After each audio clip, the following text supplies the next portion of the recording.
Hello, my horror fan friends. Welcome back into the Chrono Cabin. Got a fun episode for you today. I'm going to go with my good buddy Carlos, who's also an avid horror fan, to watch The Boogeyman, and we're going to take you along with us. So we will give you our initial spoiler-free impressions right when we get out of the theater, and then we'll come back here to the Chrono Cabin, where I will give you my final spoiler-free impressions and even talk to you a little bit about the origins of the word. And let's go have fun.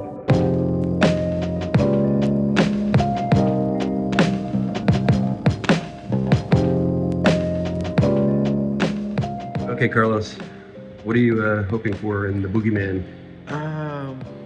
Some cheap thrills, murders, and I don't know. I'm expecting actually a ghost. No, I think there might be a ghost in this movie. Yeah. So we'll see. All right. Maybe it's based on Stephen King, but I don't think I've ever read this story. So, I haven't either. So I'm going in fresh. I didn't even see the trailer.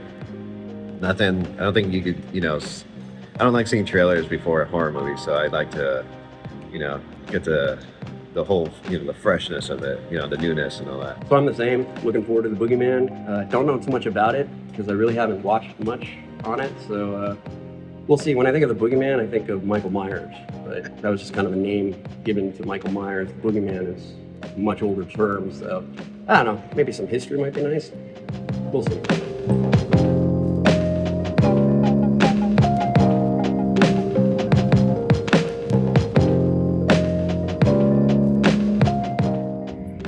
All right, so what did you think? Oh, wow. I thought it was really good. A lot of good scares. And a pretty good story around it. Yeah, I think it was a little on the long side. There's some predictability to it, but...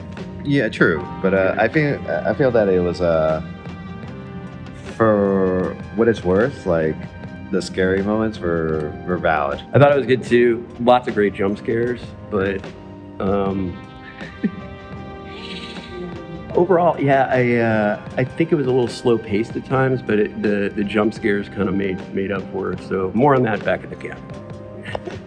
All right, that was a lot of fun. So before we get into it, though, let me give you a little quick synopsis of the movie, along with a few details, and I'll start chatting about it. A high school student, Sadie Harper, and her young sister Sawyer are still reeling from the recent death of their mother. They're not getting much support from their father, Will, a therapist who's dealing with his own intense pain. When a desirable patient unexpectedly shows up at their house seeking help, he leaves behind a terrifying supernatural entity that preys on families and feeds on the suffering of its victims. This one stars Sophie Thatcher and Vivian Blair, and they do a wonderful job in this movie. The acting is great all the way around. Vivian Blair is actually 11 years old, but I feel like she's playing a younger character in this, but either way, she sells it. It also stars Marin Ireland, and I am a huge Marin Ireland fan. She starred in The Dark and the Wicked, as well as The Empty Man, both very creepy movies. And I do think The Empty Man, and I've said this before, is a very underrated film, so if you haven't seen that one, check it out. But she's great. She has kind of a moderate-sized part in this, but I always am impressed with the parts that she picks.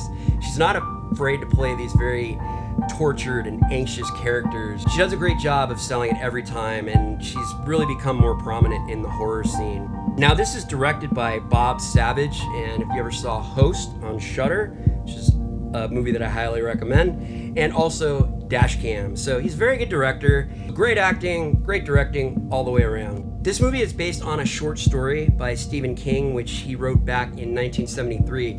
It actually originally appeared in a magazine, which was kind of a popular thing back then.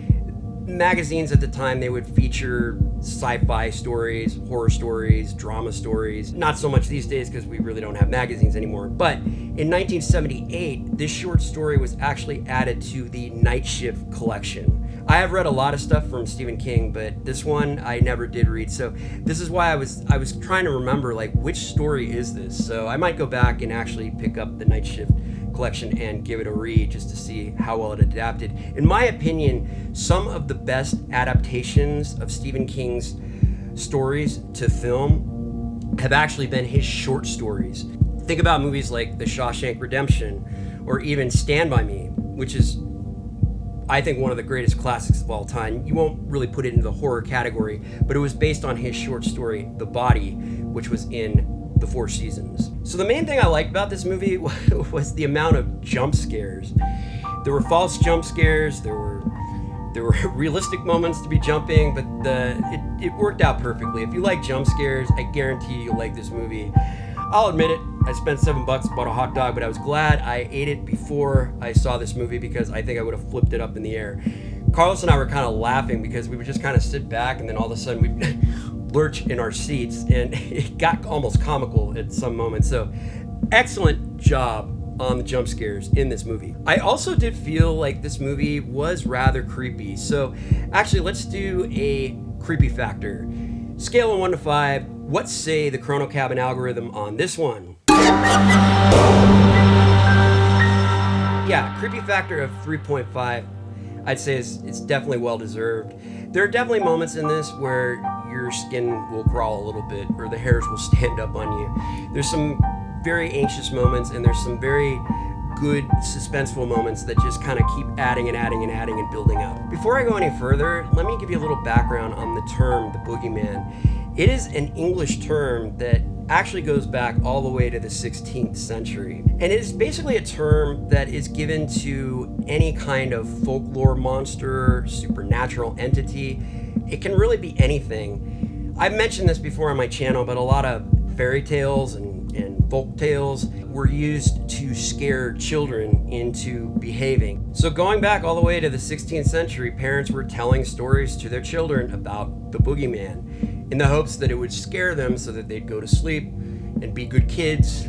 Otherwise, the Boogeyman would come get them. So the Boogeyman is kind of a generic term, actually, and it really could be anything you want it to be. I mean, we know the term the Boogeyman mostly from Halloween, Michael Myers. The people in Haddonfield always deemed Michael Myers the Boogeyman.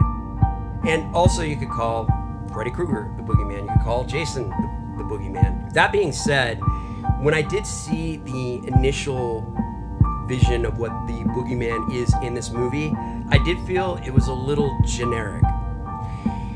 That being said, as the movie progressed, I think the creature or entity got creepier and creepier. That kind of made up for it, I think. And by the end of the movie, this thing was pretty terrifying. Very fast, very terrifying. Couple downsides of the movie, I do think it is a little long, but not by much. I mean, they probably could have taken off maybe 10 minutes or 8 minutes, so really not a big offense there. I do think there was a lot of cliche stuff in this movie. There's one scene in particular that I've seen probably in every Japanese horror film, and actually going back to The Ring, it's been done so many times, and it, without ruining anything, it basically involves you would probably know what I mean. And I just think that's been overdone. I did feel there were some kind of predictable scenes in a way. I kind of figured how the outcome was going to be. Also, there's that father figure that's sort of oblivious to everything. Although, it does get kind of explained away why he is the way he is. He's kind of detached, so I forgive that. Overall, though, these are kind of minor things. I mean, it's just me nitpicking, which I usually don't tend to do. But beyond that, I mean, it was a fun, entertaining movie, and it did its job. It creeped us out, got us jumping out of our seat. I do recommend seeing it in the theater if you get a chance, because the audio, again, is really great. It's very immersive. They mixed it really well. We saw this at an AMC, and I'm not really sure, maybe if it was just the particular theater we were in. It was in a smaller theater, but it felt like a lot of the sound design and the interactions were happening sort of to the front of us, and we were kind of sitting in the middle back. But then as the movie progressed, the sounds kind of started coming back more, and I don't know if that was a choice. I didn't mind it. I liked it. I thought it was cool. There was a really cool scene where there was some music playing, and it was kind of an immersive mix. So the drums were kind of over here, and you just heard the instruments kind of all around you. And I really thought that was pretty fun. But speaking of music, the music was great. It was very on point. In wrap up, another thing that I liked, aside from this movie, was just all the great horror trailers that we saw before the movie. We saw about 7 solid horror trailers, and I just say, you know what, the horror scene is in a pretty good place. I particularly really liked the trailer for The Last Voyage of the Demeter, which is a vampire flick, which will be coming out. And I think that one looks really good. It's kind of a period stylized piece, and I just think it looks very creepy, and it's these people trapped on an old wooden schooner ship with these vampires. And yeah, I think that one's going to be good. And also, another one I'm really looking forward to, Insidious, the Red Book. And it looks like they're bringing Lynn Shay back, kind of in a metaphorical sense, like she's going to be on video or something. Always love seeing Lynn Shay.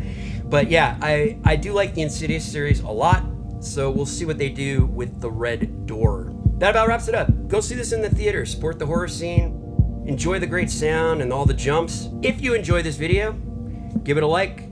If you like my channel, please subscribe, it always helps out. You can ring that bell for future notifications whenever I release new content. As always, my friends, keep watching those horror films, and I will see you soon.